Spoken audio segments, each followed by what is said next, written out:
Good afternoon, everybody, and welcome to the Paper Packaging Insights, Trends and Myths webinar. So on behalf of the Paper Manufacturers Association, or PAMSA, and the Institute of Packaging, I extend a warm welcome to you. If there is one thing that COVID gave us, it was the ability to pivot to online forums such as webinars. And here we are three years on, and we can all be different in different places and still learning something. For those of you who don't know me, my name is Samantha Charles and I'm your host this morning. From a housekeeping perspective, we've got a few people joining us, and apologies for the pinging in the background, but for some reason my team settings are not my friend today.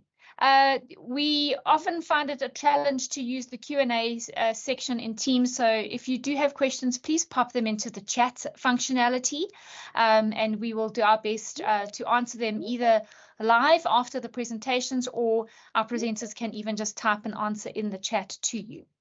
Yes, the session will be recorded and we will make it available on our PAMSA YouTube channel. So many people still do not have a full understanding of the forestry and forest products sector. And when I say forest products, I mean pulp, paper, cellulose, wood, your table, your pencils, your toilet paper, your boxes. We have been led to believe many things about forestry, either through our primary school years or just reading and seeing things in the media. So we hope that this session will open your minds and your eyes to paper's renewability, its recyclability, and its resilience. Today, we have Jane Molony, the Executive Director of the Paper Manufacturers Association of South Africa, to unpack some of the myths and outline some of the facts. And we also have the privilege of learning from Mac Farlane, the packaging senior at Woolworths, who will be sharing some packaging insights and trends that he and his team have seen over the last while. And just thanks to Bill Marshall from IPSA for helping us put this together and sending it out to all of you wonderful people to ensure that you are here to join and to learn. So with that, Jane, I'm going to hand over to you. Thank you so much for joining us. We really appreciate you giving us this time, and we hope that we know we're all going to learn some things. I know I'm looking forward to hearing from Don, and I'm sure you are too. So let's kick off. Can you imagine life without packaging? Packaging it's absolutely essential. It protects, it preserves, it does all of those things. We often hear complaints about over packaging, and we have seen a trend towards simplification, towards mono materials, which is brilliant. You hear about refilleries, where you toddle off with your glass bottle and you fill it up with detergent. And sometimes you just can't do without packaging. It preserves, it avoids food wastage. But we are urged to reduce. So we have reduced. I'm going to show you a picture, a little video of a reduction that perhaps doesn't exactly make sense.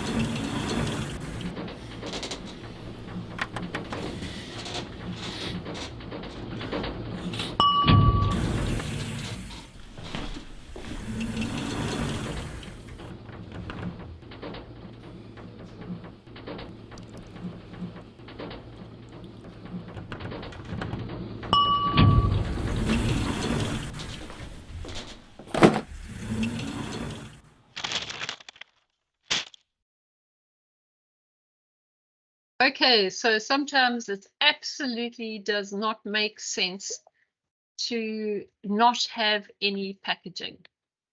So yes, we can do without packaging, we can have less packaging, but it absolutely sometimes does not make sense to do that.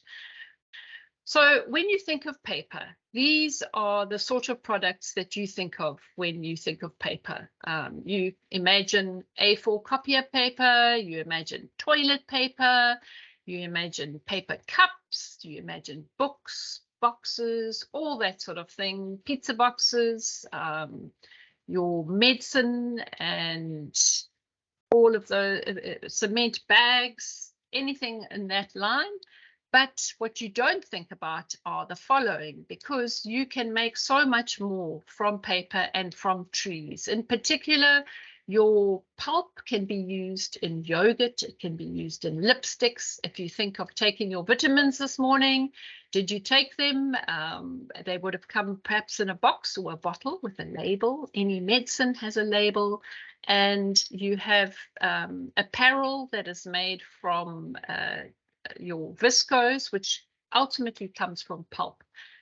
Sponges, whether they're used for washing a surface or whether they're used for washing your body, they also can be made from trees, which are renewable and recyclable once they're made into paper. So if we carry on, also delicious ice cream, that's also got cellulose in. So looking at these numbers, this is the packaging paper that we actually manufacture in this country, 1.4 million tons. We do import some paper, we make newsprint, we make A4 copier paper, and we make lots of packaging, but we don't make specialty grades of paper that you would print on magazines or any coated paper. Our parent consumption of packaging is around 1.57 million tons. And you will see that the overall production is 3.7 million tons. Across the sector, according to Stats SA, we employ 137,000 people. And this does not include the people that are employed in packaging, downstream printing, anything like that. So it's purely within, from planting trees right the way through to harvesting and manufacturing paper and board. Our contribution to the balance of payments is around 12.5 billion, which is not to be sneezed at. I was chatting the other day to somebody in the automotive sector, and their contribution to the balance of payments, I don't believe, is as high as ours, and we are a renewable sector. We did see the floods in KZN, and we did have riots in KZN, and obviously both of those would impact on the production of paper. We saw some serious shortages of A4 copier paper during that time because Mondi couldn't actually make their A4 copier paper grades. So that gives you a little idea of the packaging in numbers from a local production perspective. There are about 2 million tons of paper that we can actually collect and we can recycle it. We collect 1.2 million tons, that was last year, and we used just over 1 million of those tons to actually make new paper with, whether it was your recycled board, which goes into your boxes, your fluting, which is the thin bit in the middle of the corrugated bit, or even, yeah, anything like that, pizza boxes, all that sort of thing. And our actual recycling rate was 60.7%, but over the last 5 years, the average has been 67%. First myth is around wood and paper production.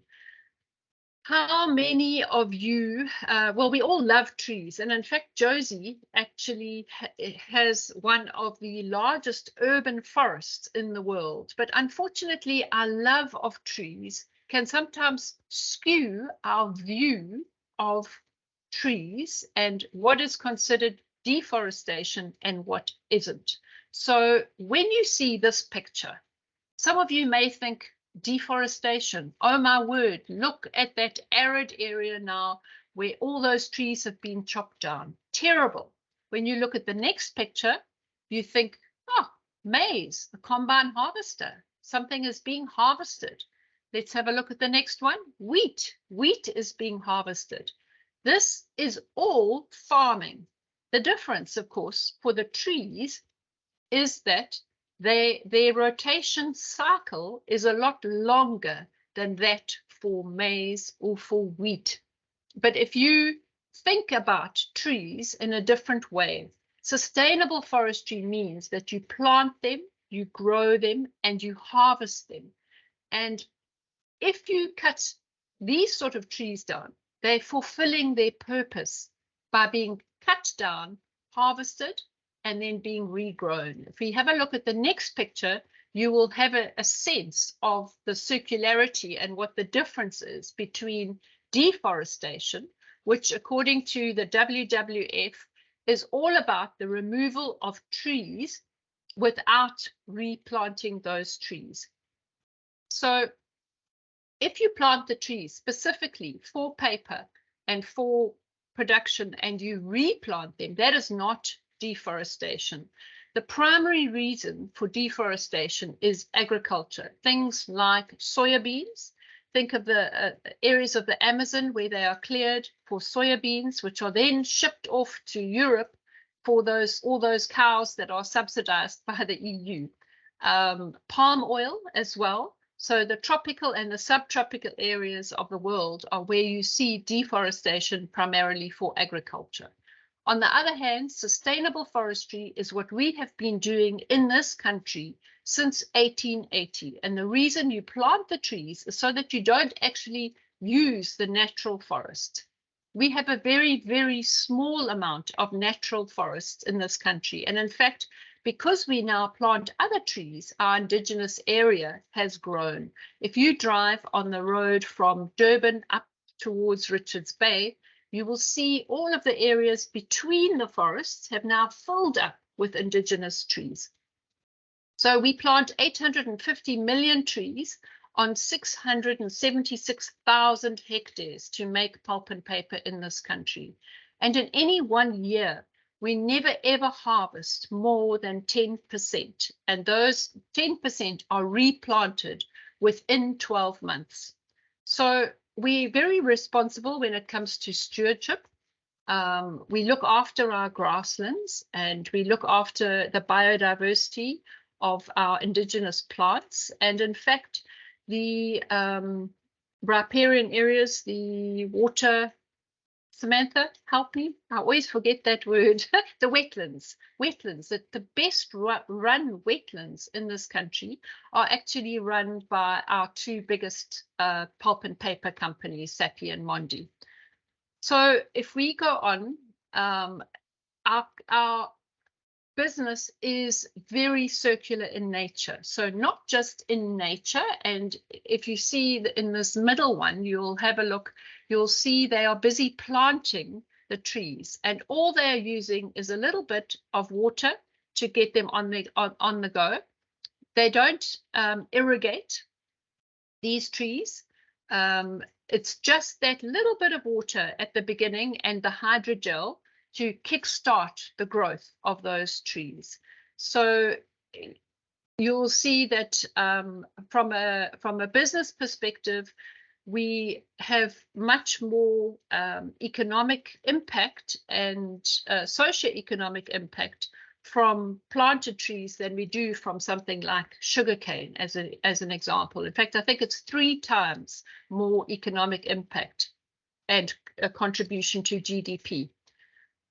When you look at this slide, it just reminds us of the circularity within the processing side of paper making, where we reuse water, we recycle chemicals. Our pulp is used for all sorts of things, and this just gives you a view of the different aspects of the sector. Next slide, please. So what's so special about wood? It's renewable. When it's growing, it stores CO2, and that's a consequence of this very simple thing called photosynthesis. And the CO2 is stored both in the wood and in the products that are actually made. In addition, it is a huge creator of jobs. In rural areas, if it wasn't for trees being planted, In many areas, there wouldn't be roads, there wouldn't be clinics, there wouldn't be social upliftment and employment. And in addition, for every area of trees that we plant, we set aside up to 30% for biodiversity to ensure that it is managed in a sustainable way.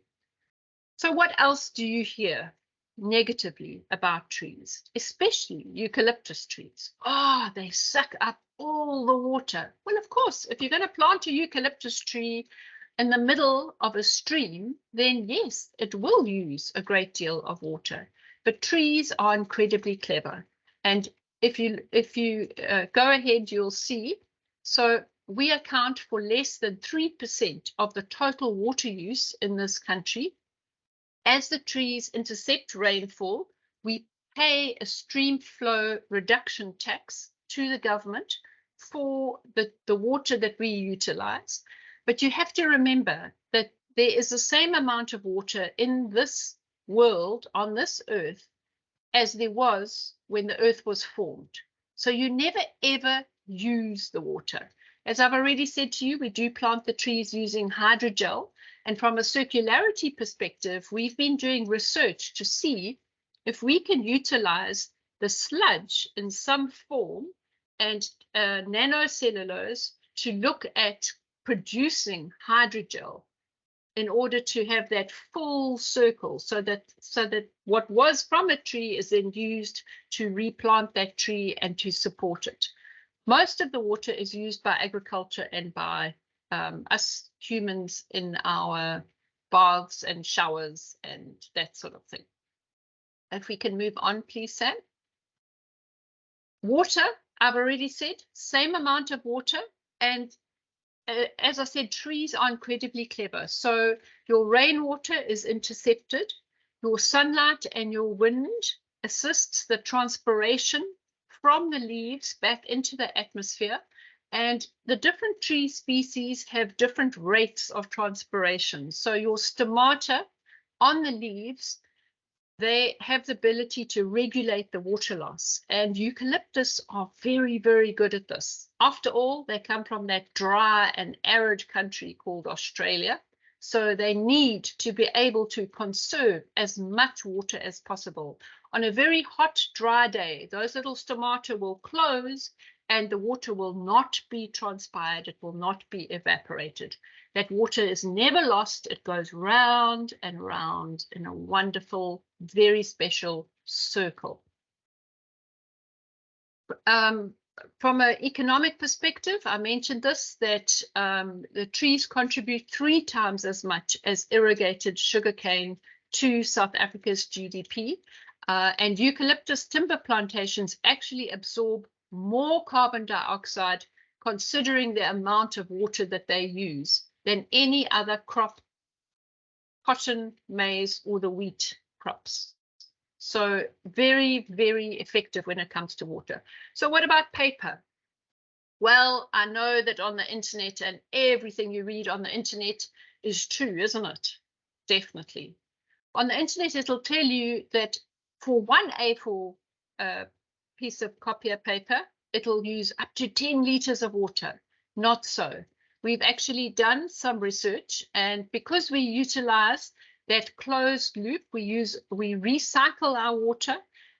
We return a lot of what is called grey water to the paper making process, and it's reused. So if you take a guess for our total water footprint for a single sheet of A4 office paper, it's in the region of 29 mils. And as I said, that 29 mils is never lost. It will come back in some shape or form. You remember, as a kid, you learned about ice and steam and water droplets. Very exciting stuff. I actually recently learned that 80% of our South Africa's exports are directly dependent on water and on the biodiversity, but specifically water. So one of the worst myths is that recycling saves trees.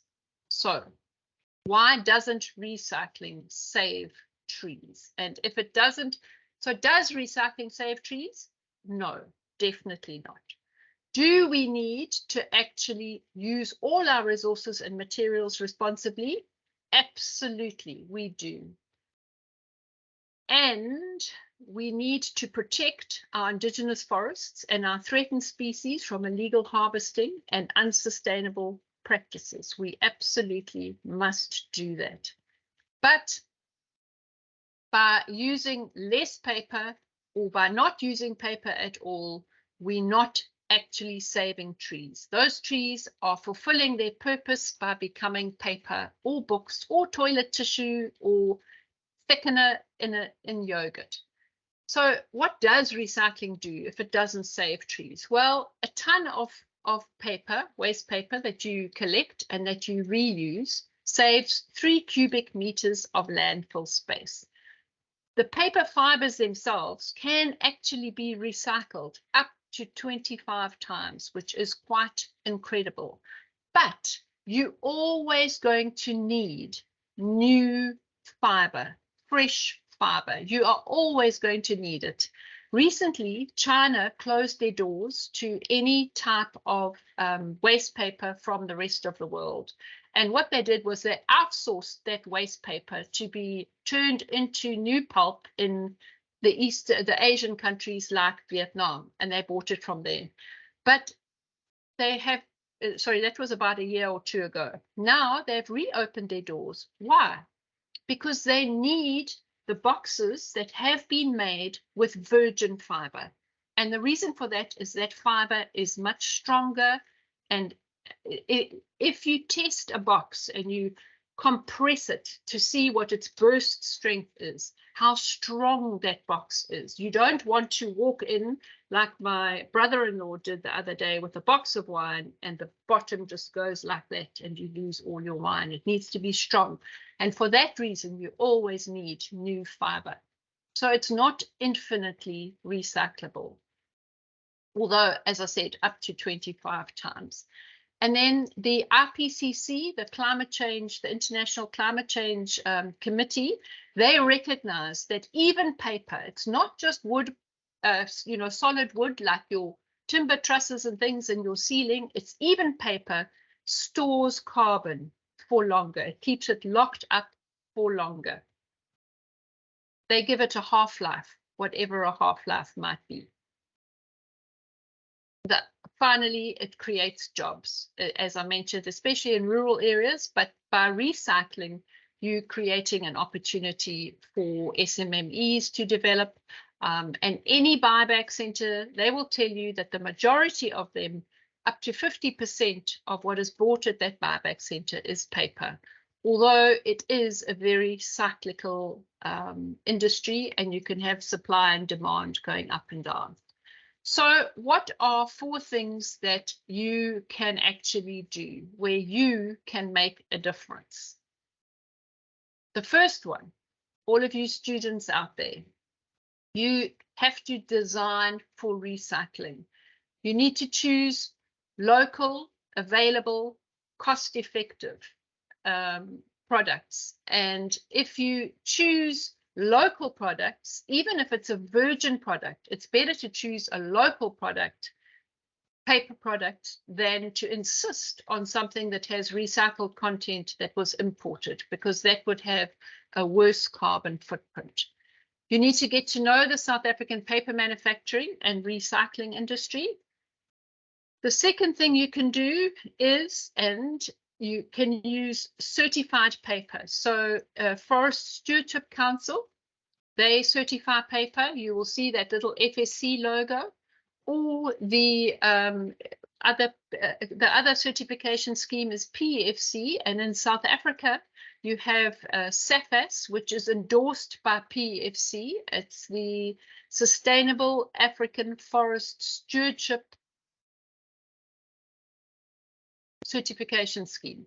And through them, we have developed a certification scheme for smaller timber growers, so nobody is excluded. Then you can have better labeling. And I know that the EPR legislation is requiring all labeling to be sorted and done and dusted, and I think registered with our local NRCS/SABS by, I think it's the end of 2024. I'm sure one of you clever people in the room can tell us exactly when. Very important not to greenwash. You don't want to put, by using this recycled paper bag, you saved 4 trees, because you definitely didn't. And also, not all paper bags are recyclable. I suspect that Don will have a story to tell you about those.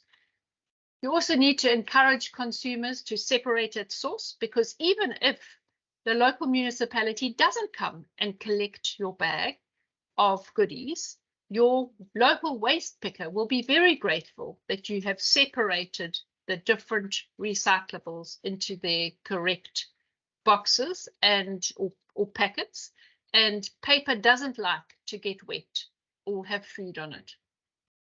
So you also need to please start recycling in your own homes. I know it's a schlep to have to take it somewhere if it's not collected, but every little drop helps. And we all want to be good stewards of our wonderful world and leave it a better place for our children and our children's children. So thank you so much for listening. I hope that some of these myths have been busted in your mind and that you will head out there and make a difference. Thanks very much. Thank you, Jane. Thank you all for your patience there. That was a bit stressful at the start of Jane's presentation. We had to pivot a little bit.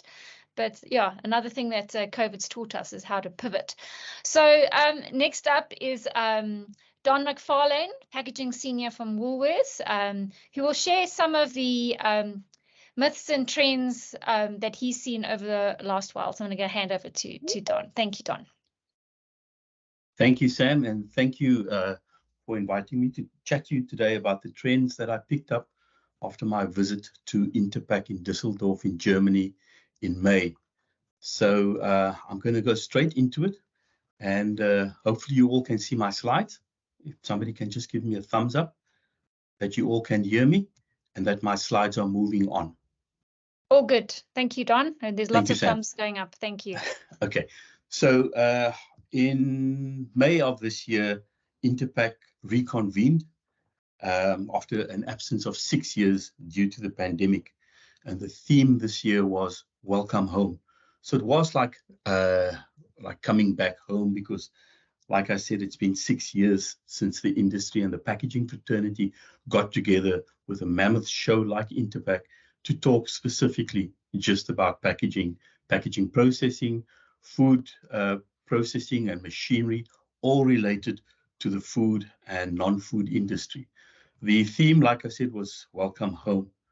Interpack, for those of you who don't know, is one of the largest packaging expos in the world.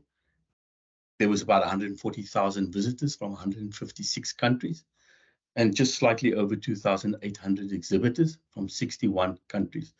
This year it was 20 halls, a little bit smaller than what they normally are. Normally it's 26, 28 halls, and it opened on the 4th of May at 10. I swiped my ticket at 2 minutes past 10 on the 4th, just to demonstrate how excited I was to get into those halls and find out what the packaging fraternity had been doing in its 6-year absence. So I'm going to take you through the trends. I'm going to talk to you about 5 or 4 trends. The second biggest trend I'm going to talk to you about is at the end of the presentation, because that relates to paper. But the biggest and overwhelming trend this year at Interpack was sustainability. And if you entered and you walk into any of the north, south, east, or west entrances, you saw this coming through. Whether you were a machine manufacturer, a manufacturer of a printer, manufacturer of actual packaging, green and sustainability, planet and earth was the order of the day. Upward of 60% of all the exhibitors had something sustainable, something green to say about whatever it was that they were exhibiting or trying to sell, or what they invented. And you find that paper and plastic and metal cans and glass and every form of packaging has a link to something environmental about it, because it's important that we know that each of these packaging materials, whether it's a format or the substrate, has a place on our shelves. It's no thinking, or it's not right thinking, that you can simply eliminate plastic and replace it with paper, or eliminate metal cans and replace it with plastic. There's a place for everything. I've just taken some of the highlights out of some of the things that I saw there. One of the big things was the elimination of 6-pack shrink films around cool drink and beer cans. And you can see demonstrated there a simple little plastic holder with a specialized glue that holds the cans together. One of the other big trends was the tethered closures, where PET bottles, probably one of the largest in volume recycled material or packaging formats in the world, and yet it's common to find caps on beaches and in the.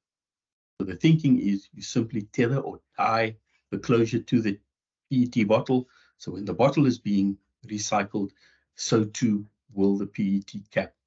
A lot of advancements in the flexible packaging space, and I'll share some of it later in the presentation. So by far the biggest trend at Interpack was sustainability. And sustainability is no longer standalone.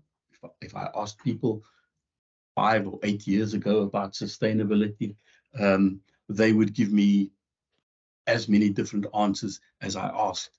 But now I find more and more the answers are aligned and becoming closer, with the understanding that sustainability is all-encompassing. It's not just about your packaging format or your machine or your raw material. It's end-to-end. The thing about sustainability is that it can be overwhelming, because there's so many people telling you about what is good for the planet. So it needs a healthy dose of collaboration. It's important. You cannot set sail on a sustainability journey on your own. The journey towards sustainability, if you don't do it right, is fraught with pitfalls. It's fraught with people who claim to have the silver bullet. So be careful about when you embark on a sustainability journey. Flexible packaging, like I said, and more importantly, multi-layer structures received an extremely high focus area, because multi-layer structures, as we know, is different types of plastics, aluminium foils, and sometimes papers joined together as if they were one substrate to perform a function for food, to protect it organoleptically, and that way it ends. It can then no longer be recycled or used in any other considerable way at scale. So it received a huge amount of focus at Interpack this year.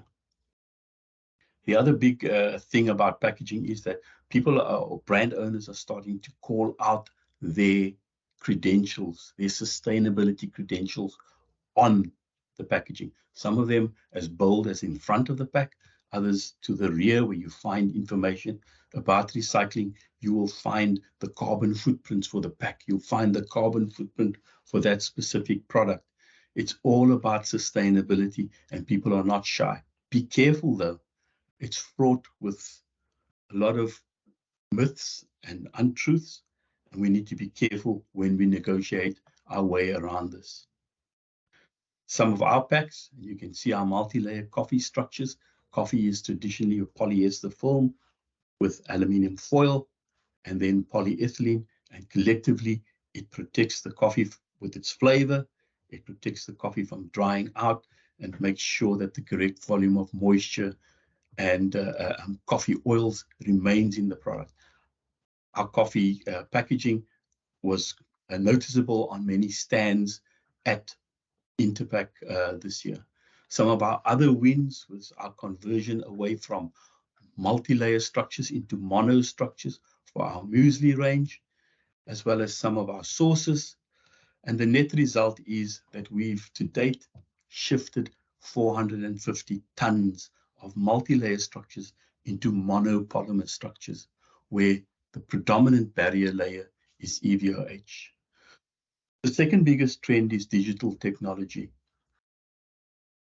Every pack in Germany, when I walked in the stores, had some kind of QR code that you could scan with your smartphone and get to know something about the pack, whether it was sustainability or something about the product, a promotion, or just a general survey that the brand owner wanted from. And so we find that QR codes are making their way onto packaging so that brand owners can interact with consumers, brand owners can tell their stories, you can get to know your consumers better, and like I say, you run promotion, but most importantly, from a brand owner perspective, you gather information about your customer. So those are big, and most packs in Germany had a QR code on there with some form of interaction for the consumer. The third biggest focus area and trend at Interpack this year was the addressing of food waste and food safety. Now, food waste has got a lot of negative publicity. If you open any article and it talks about food waste, you generally find that 30%, people saying 30% of all food produced in the world is wasted. Whether you waste it up front during the harvesting, the processing of the food, or whether you waste it during the transit and getting it to store, or the latter part when you consume it, or you prepare it and you prepare so much, in other words, your eyes are bigger than your stomach and then you can't eat all. Food is wasted along the entire supply chain. So a lot of focus on this area, addressing food waste and food safety. And one of the areas that concerningly I found was that the evolution and the drive to shift to recyclability has become such a competition amongst brand owners and retailers, both in South Africa as well as abroad, that often the science and all the boxes hasn't been ticked, where products were packed into packaging because it was recycled prematurely.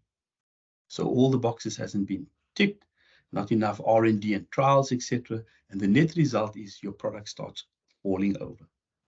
It's customer pressure that you need to get your packaging into recyclable. It's EPR that's telling you if you're playing in the flexible space and you've got a recyclable pack, you're paying X amount per ton of usage.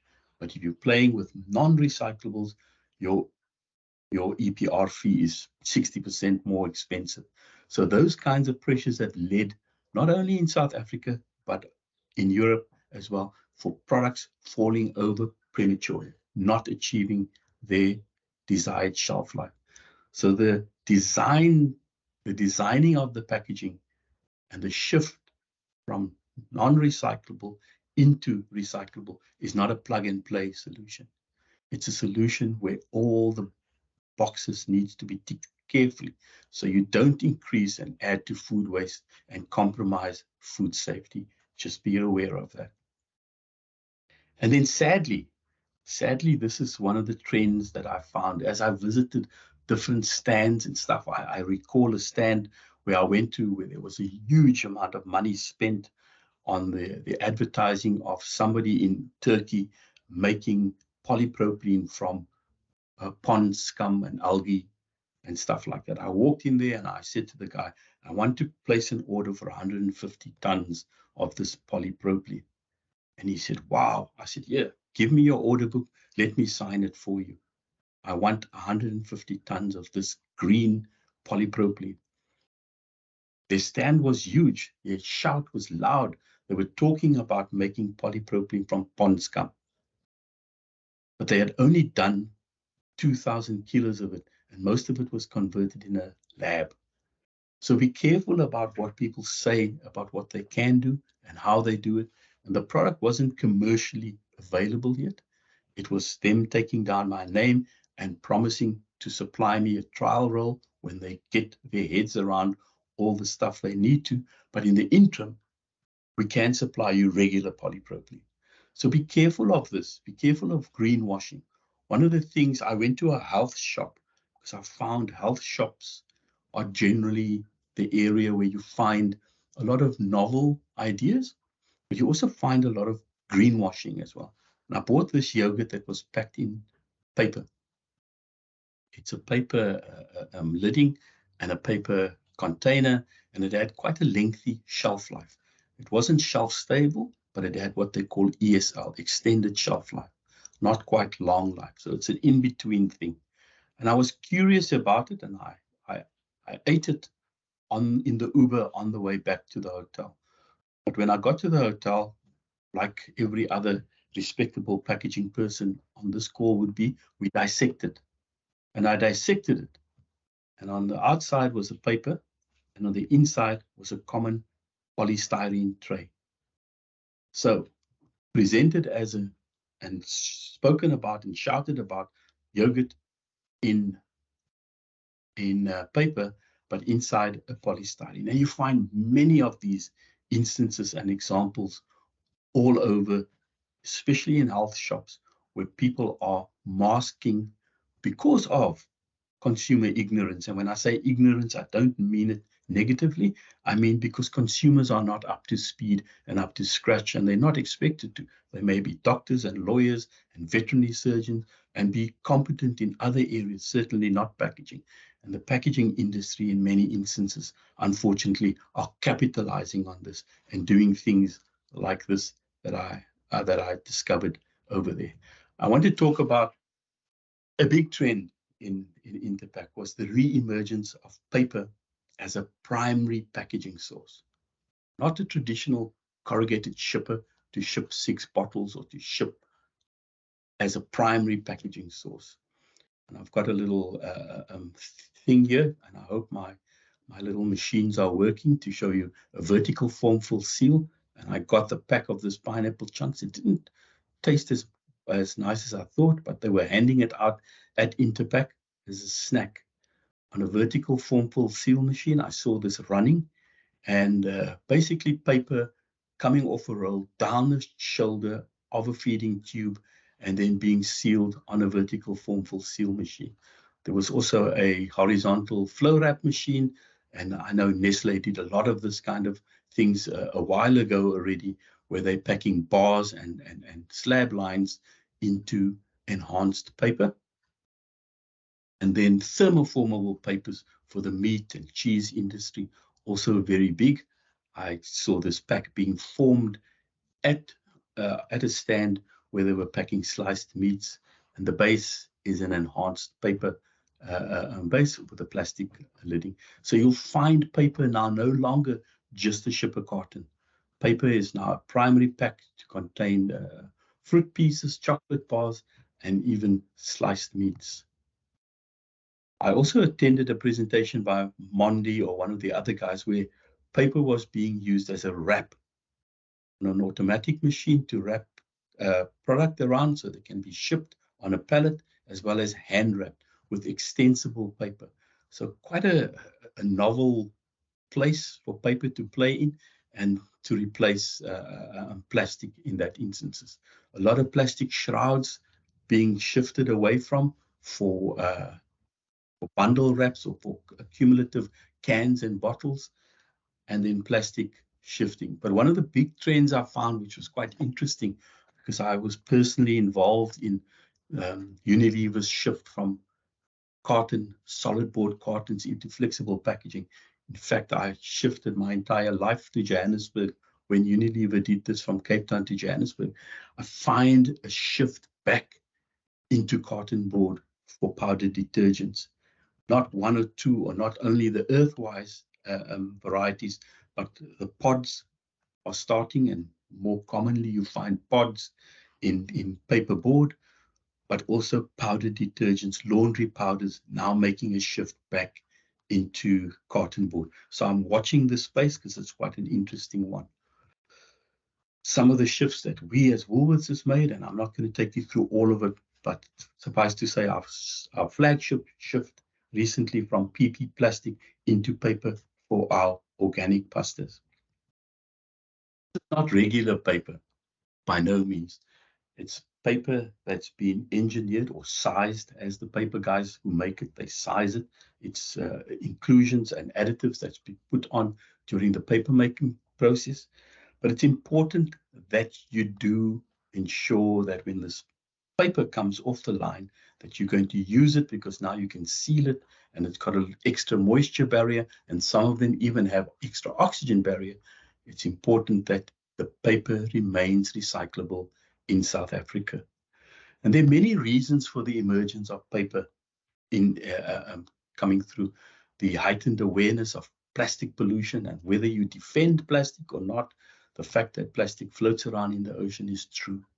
Whether it is the plastic's fault or the human being's fault or the government's fault, bottom line is it's in the oceans and people see it. And so they look for something that can almost disappear or dissolve in the ocean, and paper seems to be the vehicle. Plastics is made from fossil fuel, which is non-renewable, and we all know that the IPCC and everybody else points to the fact of our ongoing usage of fossil fuels as being the primary reason for climate change. Multi-layer structures, like I say, where people or converters piece together different layers of packaging to ensure that it protects the organoleptic requirements of the product, is also a reason. And then the plastic industry for years just rolled over and played dead while everybody was writing horrible things, some true, some not so true, about the industry. They never really stood up and defended themselves, which I thought they should have. And because of the slow to respond, they're now coming out and starting to talk about LCAs and defending the use of plastic. But for years, they did nothing. And because of that period of doing nothing, other pack formats started capitalizing on the negative publicity of plastics. And it's important that you note that an LCA, a full life cycle analysis, needs to be done before you start converting everything over to out of paperboard into plastic, because there's a lot of greenwashing, which I labeled and highlighted as a trend in Germany. There's one or two other stuff that you can read through as well when you get a copy of the presentation. Not all paper in South Africa is recyclable. Be aware of that. Even though some of the papers come with claims that it is recyclable, often being recycled in Europe and elsewhere in the world. South Africa's got two challenges with paper, which is energy. Just ask Eskom about the energy and the consistency thereof, and water. We on the African continent, water is a scarce resource. Those are the two primary things needed to repulp and recycle paper. So energy and water in scarce supply. So be selective about what we recycle in South Africa. Be sure that when you offer or consider a solution for it, that it remains recyclable. And you can talk to Fiber Circle, the PRO for paper, and they can assist you with getting the paper that you intend to use vetted to make sure that you can put that recyclable logo on the packaging. Not all paper is certified for direct food contact. Be aware of that. When you do go into paper and you make that decision, I'm going to shift into paper, be aware that all papers are not suitable for direct food contact. PFAS and PFOS it's a big talking point now, and you can see at Interpack where paper was being sold, PFAS and PFOS free. There is a level of compliance that you need to do with PFAS. These are what they refer to as forever chemicals, additives that gives grease and enhanced resistance for paper. So be sure that when you use the papers, that they are compliant. And then Forestry Stewardship Council, it's great to have oversight when you use paper, because at the moment, there's so much deforestation, and a lot of deforestation, rightly, like Jane mentioned, is not for packaging, but there's so much deforestation. People don't know. They see trees being cut and they see your paper packaging and they say, oh, you cut down trees to make this paper packaging. So have the independent oversight, like FSC. At Woolworths, we prefer FSC, and there's a chain of custody. A chain of custody. Everybody that alters that original tree into a log, into a pulping mill into paper, the paper merchant, the paper packaging manufacturer needs to be FSC certified. The guy that made the packaging can't show you his paper supplier's FSC certificate. If he's altered that paper into a pack, he's added value and he's taken ownership and sold it onto you, he needs to be certified as well. So my advice to you is, if you're going the full sustainability route, make sure that your papers are compliant, that they're recyclable, and above all, that they have independent oversight. You can always check on the FSC portal to see whether the supplier is FSC certified. It's a quick and easy process to do so. Lastly, like I say, paper is emerging, but be careful about it. Check. If you're not sure, go and find the experts. There are a lot of experts in South Africa where you can tap into the knowledge, make a panel and ask your peers to review what you intend to do. Sustainability and the journey is about collaboration. It's not about competing about who puts sustainable packaging on the marketplace first. The actual competition and the race is about protecting and preserving the planet, not about who's doing what first. So thank you very much for your attention. If there are any questions, I'm happy to answer them. Thank you, Don. Thank you. You know, it was interesting when you mentioned, you know, plastic sort of hid away and was lying down for a number of years. But I think the paper industry had a similar problem for many years. You sort of shied in the wings, and only now have come out strongly to promote the positive side of its packaging material. We've got some questions in the chat. There's one question here from Mo. Don, he says, or she, sorry, beg your pardon, is how big a conversation is the reuse of packaging from your perspective? Okay, so reusable packaging comes with a big challenge, and we're kicking that ball around at the moment. So reuse packaging, and you'll find that trend overseas as well, is generally for detergents, for cleaning liquids, maybe shampoos, and that sort of thing. Reuse packaging for food is concerning because the brand owner and retailer has to take responsibility for that pack that you dragged out from under your kitchen sink cupboard and took to the shop to pack food in. If you get sick with the food that you put into a non-hygienic pack, who takes the blame? So reusable packaging is really in that non-food sector, liquid detergents and stuff like that, not for food packaging. It comes with its challenges, and there are solutions in South Africa. Some of the other retailers have gone with it. You'll find standalone shops with reusable packaging, but again, it's centered around non-food products. I think there's a place for it. There's definitely a place for it. Like with many other things, there's a place for it. And if a pack has the longevity to be able to be reused, and this stage it's for non-food, then it should be used. Yes, I mean, we all reuse our ice cream tubs over and over again for takeaways. Samantha, that is called repurposing. Repurposing, yes. Okay. So reuse, the definition of reuse is when the brand owner of that product recollects or he instructs his customer to bring it back to a point where the same product is filled into it. So that's reuse. But what you do with your ice cream bucket when you go to the braai and take some stuff home with you, that's repurposing your ice cream tub. See, we all can learn something. There's a question also from Megan. Don, what is Woolworths' stance on self-adhesive labels and the glassine backing paper? And the glassine backing paper.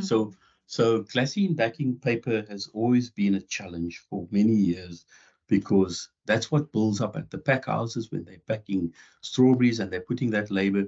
You're left with that glassine backing paper. There's two initiatives at the moment. One is already in place. It's run by Avery Dennison, where they collect on a backhaul They will collect all the glassine backing from your pack house or wherever you're using it, your factory. When they redeliver, they will take this glassine back, they make it into bricks, and unfortunately at the moment, they're sending it all the way to India, to a company called Maharaj Recycling, where the technology exists to extract the silicone from the paper and use this amazing pulp and this long length fiber that's available. Fiber Circle is working with a similar initiative in South Africa at the moment, and I think in a not too distant future, we will be able to, on a backhaul, or take your glassine liner paper and have it recycled. The other development that is happening is linerless. We started using linerless in our stores on our scales for our chicken bags, our pies, and all those things that you buy in the interactive counters. They are all without liners, so we don't have a glassine liner anymore. And then the labels itself, the labels need to be compliant and not affect recyclability. So if you're packing your product into a PET bottle, you make sure that you've got a PET wash-off adhesive so that that adhesive comes away and you can recycle it responsibly and to the maximum volume. Thanks, Don. Yeah, I see the questions are pouring into the chat here. And maybe Jane and Don, you could probably come in here. There's a question again on greenwashing. What steps are being taken to address this problem? I know there's stuff in the EU that's happened around greenwashing, and there are some. I don't think we've got legislation here, but maybe you can correct me. But perhaps you could just answer that one on the greenwashing aspect. Okay, so the only country that I know that's the forerunners with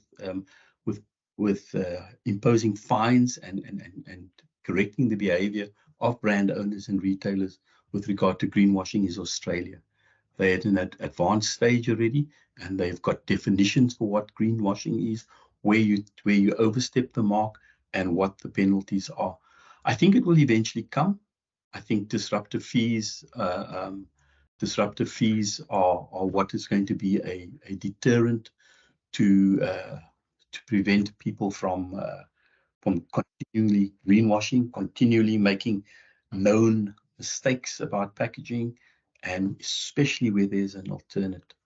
Where there's an alternate to render a pack fully recyclable and you insist on using it for a longer time, I think EPR will eventually correct that.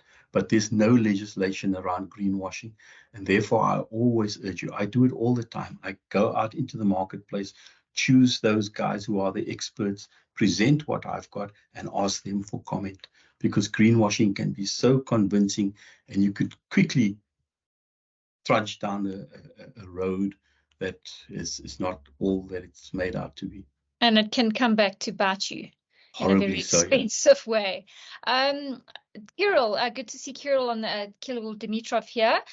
He says, great talk, Don. And Jane, maybe you can also talk to this question. How is the South African paper recycling industry going to improve its collection and recycling to support a circular economy?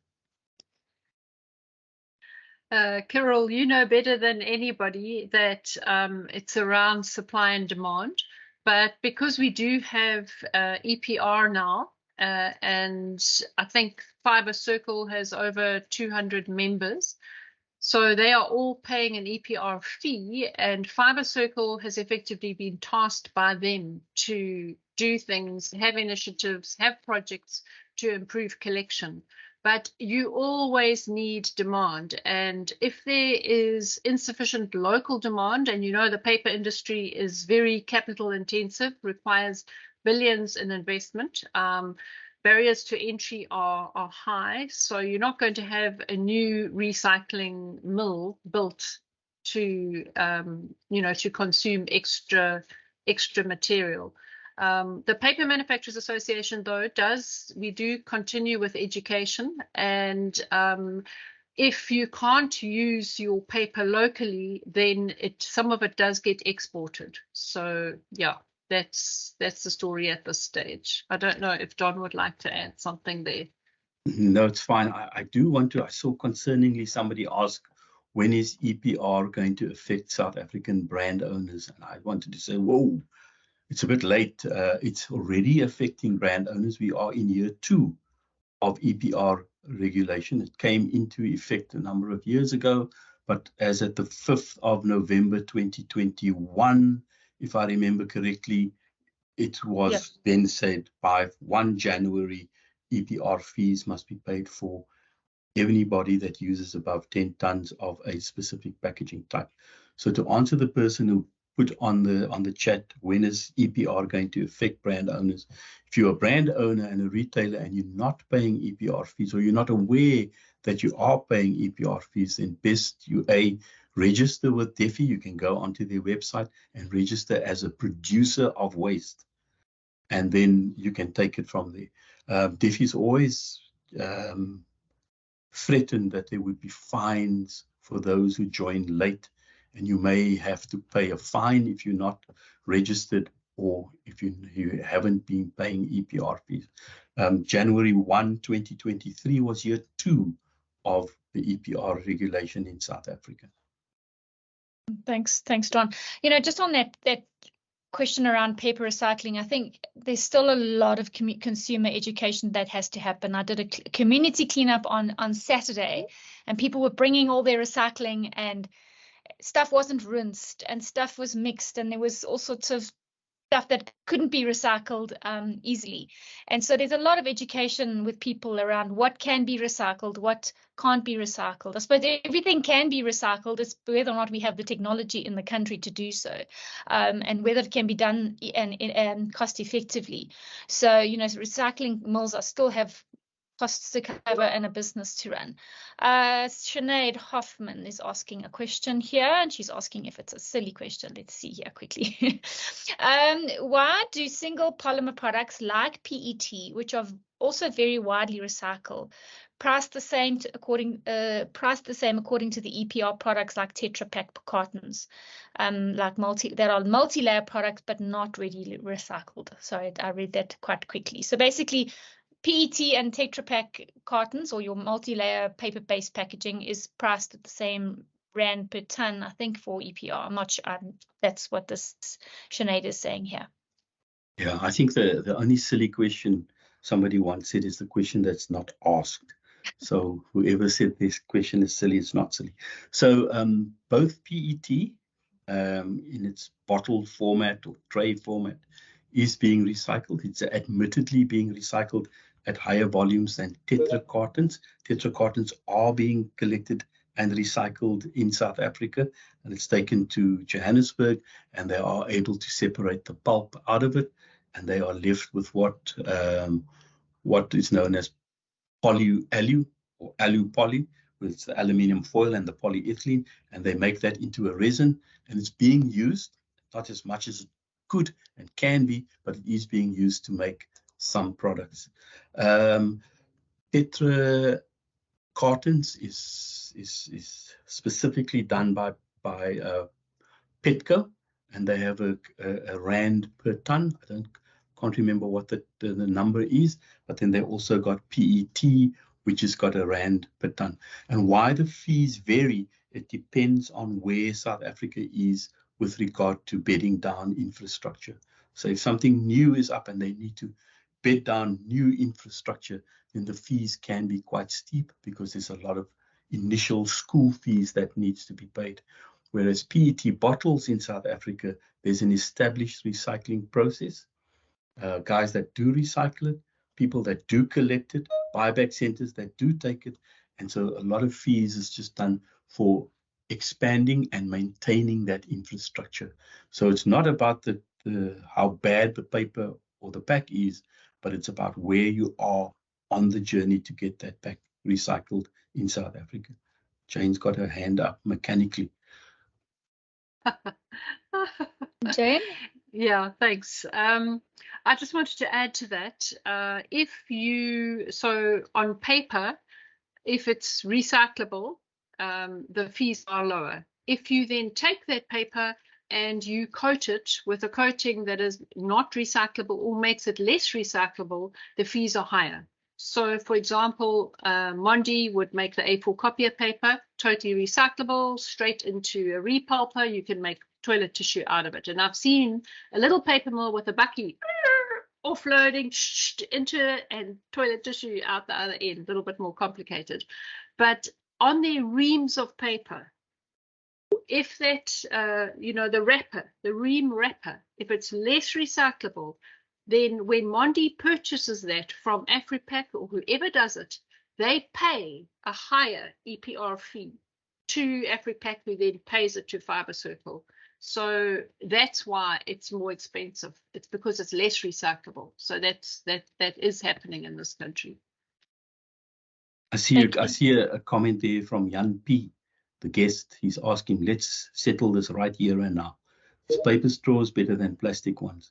And Jan P, you must be, it's a very broad question you ask. You must be very specific about what you ask. Does it function better? Or is it less carbon footprint?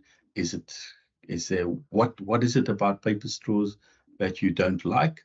Or what is it about paper straws that you want to challenge with regard to the use or the elimination? In the EU, all paper straws must be gone should be gone already. It's legislated. There's no longer plastic straws in the EU, which led to the final paper straw finally changing, and that was the plastic straw that was on the 200ml kiddies juice cartons. That is all now paper as well. So you don't find plastic straws very commonly anywhere in the world anymore. I think you do, but then they're labeled biodegradable, which is another issue, I think, as well, Don. I mean, and Jane, I think, often people, in my view, biodegradability has very specific parameters in terms of how it will biodegrade. And there's a big difference between biodegradability and compostability. And if something breaks down naturally, be it plastic or paper, there will be always residue left behind. A plastic bottle may disintegrate into microplastic. So the issue around biodegradability, I believe, is also another issue that we need to contend with. And I had a plastic spoon from an ice cream thing that said biodegradable, so I put it in my worm farm. I think I took about 2 years to eventually break down, but it just broke down into tiny little plastic chips. So, and I think there's so many issues that we have to grapple with, and it's we're not going to all solve them today in one webinar. There's some other questions here. There's two. Jane, I'll give you the last one that's just come through on the waste pickers, but maybe you can address this one, Don. Is there a deadline set by Woolworths to include PCR in their packaging? I don't know what PCR is, forgive me. So PCR is post-consumer recycled content. So PCR, we don't have a deadline to include it. We encourage our food suppliers to buy packaging that contains PCR wherever possible. So in South Africa at the moment, polyester is the only plastic that's allowed as a PCR content into direct food contact. So you can take a carbonated soft drink bottle and add 10 or 12% of it into your bottle, or you can take a juice bottle and add old polyester bottles into it to make a new bottle. So we encourage that kind of behavior. Same with paper. You can take paper and you can add a percentage of recycled paper into it, and then you can use it. But paper, be careful, it's not ideal, or it's not suitable for direct food contact. Plastics, only PET is suitable for direct food contact. RHDPE, RPP, and any other plastic material, or recycled, any other plastic material for household products, personal care, and industrial uses. So we encourage our packaging suppliers to use a minimum of 30% wherever it is allowable. Okay, on the waste picker story, so the same extended producer responsibility legislation actually has a service fee, a mandatory service fee that is meant to be being paid to waste pickers as of November last year. The PRO Alliance has negotiated with waste pickers for an interim fee of a service fee. So it's over and above the price that they would be paid for the recyclable product that they are selling of 15 cents per kilogram. So 150 Rand a ton. At this stage, there's still some difficulty because it is only payable to registered waste pickers. And those waste pickers have to be registered on a national registration system, which is going to be taken over by the PRO Alliance and run by them. So potentially waste pickers would then receive some funding for the work that they're doing. Unfortunately, what you're talking about is you see waste pickers, when they sort the things that they don't want, they'll do it perhaps under a tree, and they will say, I don't want this, I don't want this, I don't want this, but I want this. I get a good price for the cans, for the PET, or for certain types of paper, maybe white paper or cardboard, but I don't want these other things. And they leave a huge mess. So there are a lot of initiatives that the different producer responsibility organizations are looking at. Things like satellite sorting stations, where it's a secure area for waste pickers to sort, and then it could go to a materials recycling facility.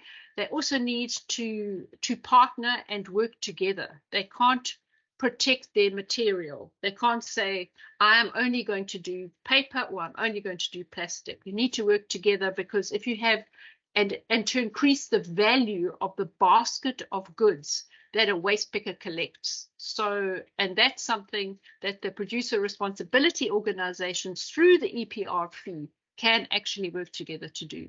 So no, it's not left to government, it's industry and it's individual homeowners that need to sort their recyclables, put them in the bin if it's not separately collected, and it makes it a lot easier for waste pickers, and it improves the value of what they've sorted. So yeah. On that note, Jane, we have a poll that is running around, do you recycle at home? We've got 106 people on this webinar. 55 of you have responded. It is anonymous, so please, if you just scroll up the chats, you'll find the poll for whether or not you recycle at home. Currently, we have 53 people against 45 who don't recycle. So we've got to up our game, people. Let's try better. Because we can't be preaching about better packaging if we ourselves are not doing what we can at home. Just like charity, recycling does start at home. I just put a fun one up, is what is your preferred packaging substrate? Plastics is winning, but paper can't do what plastic does, and metal can't do what plastic does, and it has to be fit for purpose, and we need to obviously make sure that we're using the right material for the product. On a similar note, there wasn't, and I'm aware of time, but maybe Don, you could speak to this very quickly around, you mentioned recycled packaging is not allowed in food. Can you expand on this, because our recycled or rPET trays are used in some food applications? Okay, yeah. So I think I mentioned that not all plastics are, when it's recovered and recycled, is suitable legally as well as safely allowed for direct food contact. So PET, I think the person mentioned PET plastic. That is one of the plastics. In fact, the only plastic in South Africa that's allowed for direct food contact after it has been recycled. In the UK, they started a very clean, separate recycling stream for milk bottles, and they're starting to use HDPE milk bottles to make new HDPE milk bottles. But that's not available in South Africa yet, and we certainly don't have that kind of clean recycling streams. But polyester or PET is the only plastic allowed to be recycled back into direct food contact. All other plastics, polyprop, expanded polystyrene, HDPE, LDPE, everything else is not suitable for direct food contact. It can be used in household products, personal care, and industrial applications. So too with paper. Paper from a recycled is not suitable for direct food contact. Great, thank you so much. I think we have come to the end of, there was a bit of a clarification question in terms of whether we recycle at home, it's whether or not you separate your plastic and your paper and your tin and glass for recycling and take it somewhere or have it collected. I am going to now bring up Bill Marshall. Bill, you can, I think, deliver some parting shots and some closing remarks. I've enabled your ability to present or speak. Bill, are you there? There he is. There we go. Thank you, Bill. You're on mute. There we go. Thank you. What a fantastic session. Really well done. I must tell you, when I saw who was logged in and who was registered for this, Jane and Don, you've done a marvelous job. You had an incredible audience in front of you. I must tell you, this is for everyone's interest, is when we first thought about having this webinar, it was really for the students who are tackling the Student Gold Pack assignments, which are due at the end of August, the lecturer's deadline. The students, your deadline is a little bit before that because your lecturers must select your entries. But we thought that this would be aimed at the students. They would be really interested in it, and we had a fantastic response from them. And then it was suggested that maybe we should open it up to the industry people as well. And so we circulated it amongst the industry. And let me tell you, this is really emphasized how important this topic is for all of us. And I'll quote from one of the presenters, Don, that's you. He suggested that we need a healthy dose of collaboration, and we cannot do it on our own. And that's exactly what this webinar has illustrated for all of us. When you look at, I mean, I recognize many of the names of the lecturers and the students from various colleges. I know that one lecturer, probably you have 5 or 6 or maybe more students watching. And I was trying to look through the chat and through the attendance here as to what percentage we've got of students in industry types. And it's about 50-50. And this is to illustrate to both parties, to the students, how important this is to the industry. When I've been going around to the colleges, universities doing the roadshow, I sort of get the feeling that maybe the students and universities felt that the industry weren't taking this issue seriously enough. This is evidence that we certainly are. And to the industry, look at the interest there is from the people who are going to be the future talent coming into our industry. And they really are interested and they're hungry for this information. Just to put it in perspective, some of the people that I noticed in the attendance list, we have a certified packaging professional, hello Anuka, for there. Bal and Naidu, national brands, wow, these are senior people. Crystal Edwards from Aspen. Kirill Dimitrov, we heard him mentioned there from Nestle, one of our top, I would say, scientific packaging experts in the country. He scares me sometimes. Kirill, nice to see you there. Megan Draddy from Twin Saver. Ralph van Wey, he was attending today. He was CEO of Impact. We're talking about heavyweights there. Eric Poole from the Flexographic Technical Association, and Ingrid Woodrow, CEO of the SAFOS, of the Food and Science Association. I could go on. If I've missed you out, it's not because this is an honors list.